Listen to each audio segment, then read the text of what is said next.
Oh wow, welcome. Okay. Dhanshri. Dhanashree Dhanshri for Marathi language. Dhanashree Yeah, Marathi के लिए बोला. Okay, go ahead. 12th year 12.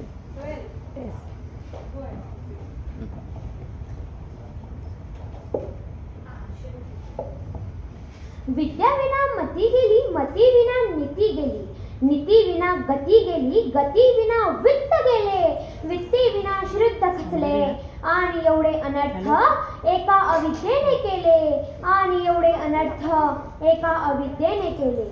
मित्रांनो, महात्मा फुलेंनी दिलेला हा संदेश फक्त क्रांतिकारकच नाही तर भविष्यातील खूप मोठं तत्वज्ञान सांगणार आहे.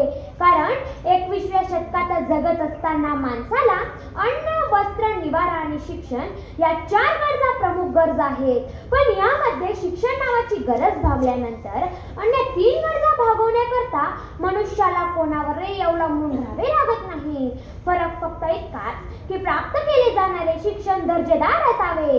राष्ट्रीय शैक्षणिक धोरण 2020 हे आज आम्हाला सर्व बाबतीत महत्त्वपूर्ण वाटत आहे.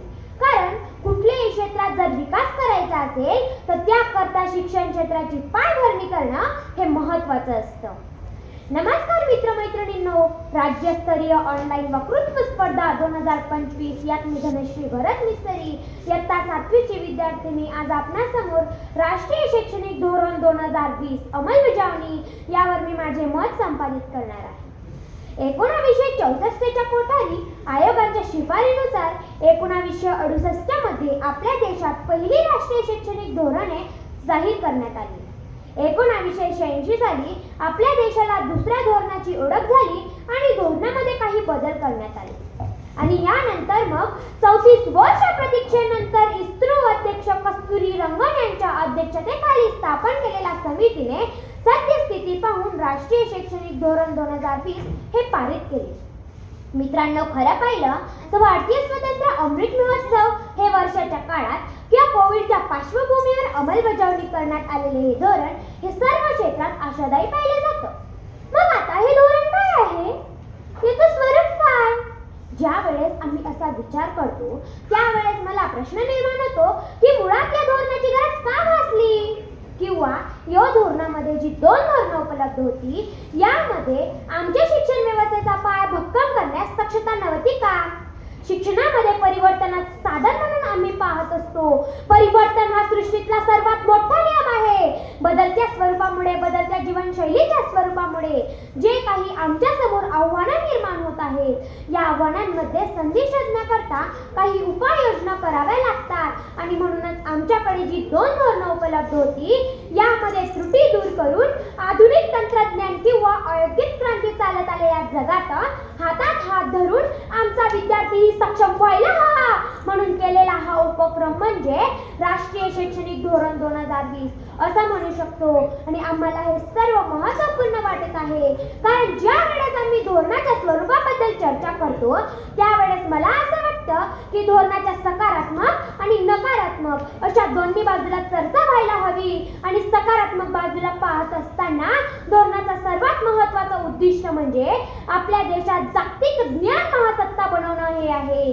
सदैव केला गेलेला प्रयत्न गणितीय आणि वैज्ञानिक दृष्टिकोन डोळ्यासमोर ठेवून रचलेला हा सर्व अभ्यासक्रमामध्ये वाढवलेली लवचिकता, शिक्षणामध्ये गरीब आणि श्रीमंत ही दरी दूर करण्यासाठी खाजगी आणि सरकारी शाळांना एका पातळीवर आणण्यासाठी केला गेलेला प्रयत्न.